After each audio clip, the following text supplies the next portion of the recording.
الحمد لله رب العالمين والصلاة والسلام على رسوله الكريم أما بعد فأعوذ بالله من الشيطان الرجيم بسم الله الرحمن الرحيم ألا إن أولياء الله لا خوف عليهم ولا هم يحزنون صدق اللہ العظیم.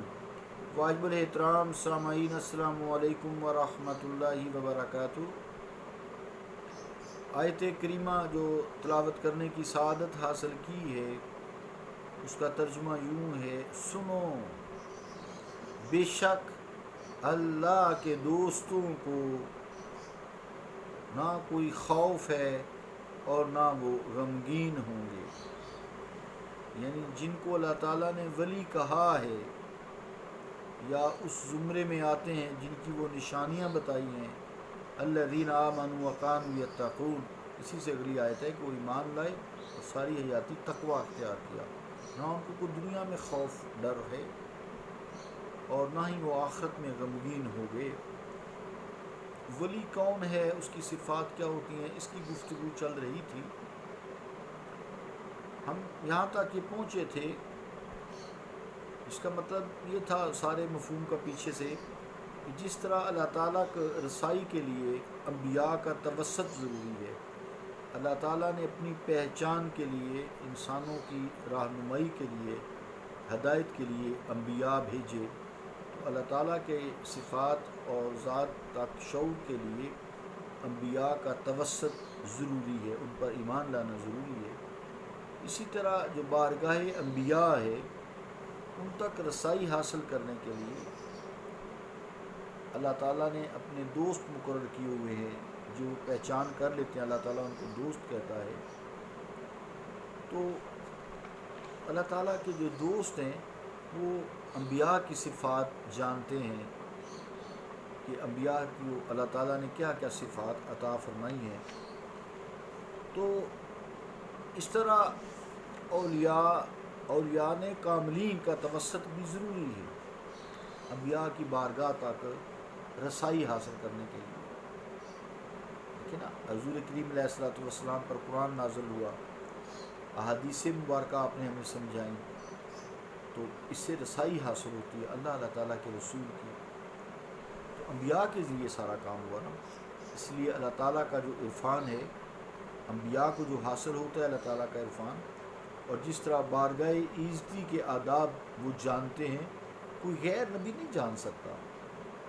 اور انبیاء کا عرفان جس طرح اولیاء کرام، صلحائے امت، علماء خیر، دین فروش مولوی نہیں جو علماء خیر ہیں، علماء سو نہیں جو لوگوں کو فرقہ واریت کی طرف لگاتے ہیں، وہ اس لسٹ سے خارج ہیں. ویسے آخرت میں بھی ان کے ساتھ برا سلوک ہوگا، بعد میں جہنم سے جنت میں چلے جائیں گے. بس اب میں ادھر نہیں جاتا، میں ادھر لگ جاؤں گا.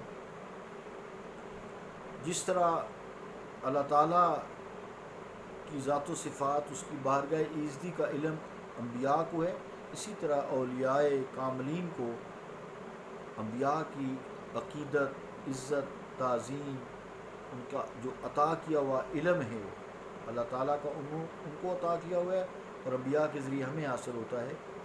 تو وہ بارگاہ انبیاء میں حاضری کو جانتے ہیں، علم کو جانتے ہیں، ان سے شناسا ہوتے ہیں. اس طرح کے امت کے جو جاہل عوام ہیں جنہیں لفظ نبی کے معنی بھی نہیں آتے، ان تقاضوں کو نہیں پورا کر سکتے. ویسے شرک کے فتح لگاتے رہے، جو مرضی کرتے رہے. بس ایک لفظ ہتھے چڑھ گیا ہے، اللہ تعالیٰ نے بھی ان کے لیے اتارا ہے کہ ادھر ہی لگے رہو، تم میرے ولی نہیں ہو.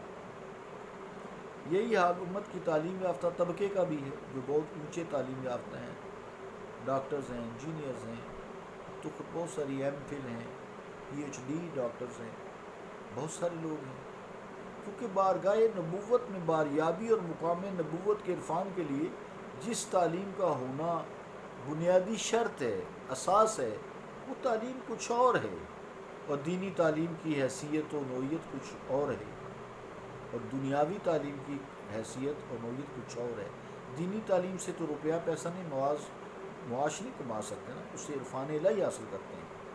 اور دنیا کی جو تعلیم ہے اللہ نے اجازت دی ہے، اس سے آپ مال کما سکتے ہیں، جس میں عام ہنر سے لے کر اعلیٰ تعلیم یافتہ ہے، دھماکے کرنے والے یہ جو ایٹمی دھماکے کی ہیں، فزسٹ جنہیں کہتے ہیں، فزسٹ ہیں، کیمسٹ ہیں، باٹنسٹ ہیں، بے شمار ہیں، تو یہ تو اللہ کا عرفان تو انہیں نہیں ہے نا، انہوں نے تو اللہ تعالیٰ کے وہ علم کو تھوڑا سا لیا ہے اور اس کو کافی حد تک حاصل کر کے تو دنیا کو فائدہ پہنچایا ہے۔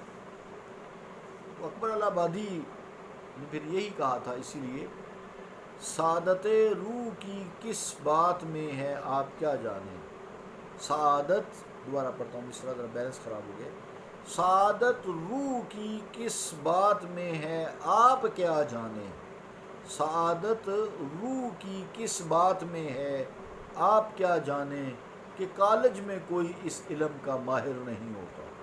وہ پی ایچ ڈی تو کرا دیتے ہیں، لیکن اللہ تعالیٰ تک رسائی حاصل کرنے کے لیے وہ علم اور ہے، وہ علم اور ہے، وہ عرفان الہی والا علم صوفیزم ہے۔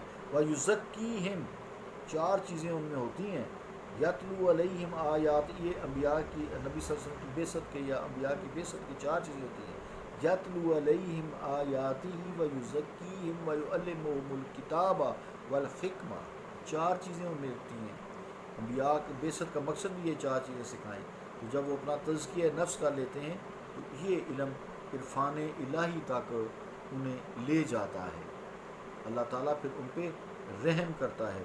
اگر صرف تعلیم یافتہ ہونا عرفان خدا اور انبیاء کے لیے کافی ہوتا تو آج کل کے مغربی تعلیم پر اترانے والے سارے نام نہاد دانشور رومی و غزالی یا پھر وقت کے جنید اور شبلی ہوتے۔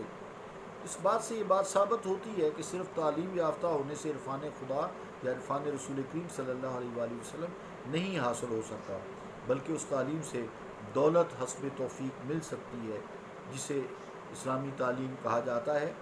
اس کے لیے یہ شرط ہے کہ جن اساتذہ سے دینی تعلیم حاصل کی جائے وہ صحیح العقیدہ ہوں، دنیا روحانیت سے لگاؤ رکھنے والے ہوں۔ اکبر الہ آبادی نے انگریزی تعلیم کے خلاف بہت کچھ لکھا ہے، جہاں تک مادی ترقی اور نوکری کا تعلق ہے اس حد تک تو درست ہے دنیا کی تعلیم، مگر اسی تعلیم کو اوڑھنا بچھونا بنا لینا، ہر وقت ایسے ہی انگریزی بولتے رہنا، اس سے کیا حاصل ہوتا ہے؟ اس سے تو دیکھنے والے بیچارے متنفر ہوتے ہیں، ہر وقت how are you, how old are you, where are you going, what are you eating, what is دس؟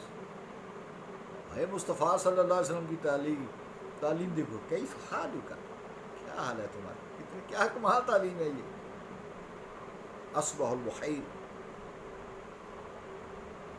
یہ نمستے اور یہ ہائے مائے جو ہے، کیا ہے یہ تعلیم؟ کچھ بھی نہیں ہے۔ عزیزان گرامی قدر، اس تعلیم کو اوڑھنا بچونا بنانے والے نہ خود سکھی ہیں، نہ ان کے گھر سکھی ہیں، نہ ان سے معاشرہ سکھی ہے۔ ہاں، پیسہ بوڑھا آ جاتا ہے اس سے، یہ تو ظاہری بات ہے، اس کو ہنر ہی اس لیے لیا جاتا ہے کہ اس سے تعلیم حاصل کی، جیسے ڈاکٹر ہیں، انجینئر ہیں، یہ دوسرے لوگ ہیں، مجاہد کی شان ہی اور ہے، وہ تو اور چیز ہے۔ پر اس پر اسی پر فخر کرتا جی میں بڑا ڈاکٹر ہوں، میں بڑا اسپیشلسٹ ہوں، میں بہت بڑا انجینئر ہوں، میں نے یہ ڈیم بنا دیا ہے، میں نے یہ کر دیا ہے، میں نے دھماکہ کر دیا ہے، اور کوئی شے نہیں ہے، عرفان الہی کے مقابلے میں کوئی شے نہیں ہے۔ اس پر فخر کرنا محض حماقت اور اوچھا پن ہے، جبکہ ہماری تہذیب خالص اسلامی ہے، ہم مسلمان ہیں اور ہم مسلمان بھی کہلاتے ہیں۔ اس لیے اکبر مرحوم رحمۃ اللہ علیہ نے اپنے ایک پہلی نما شعر میں کیا عمدہ بات کہی ہے، سماعت فرمائیں پر اجازت دیجیے۔ دکھا رہی ہے یہ ترکیب، دکھا رہی ہے یہ ترکیب حسن طبع سلیم، دکھا رہی ہے یہ ترکیب حسن طبع سلیم، علی کی تم میں جگہ ہو تو بس وہ ہے تعلیم۔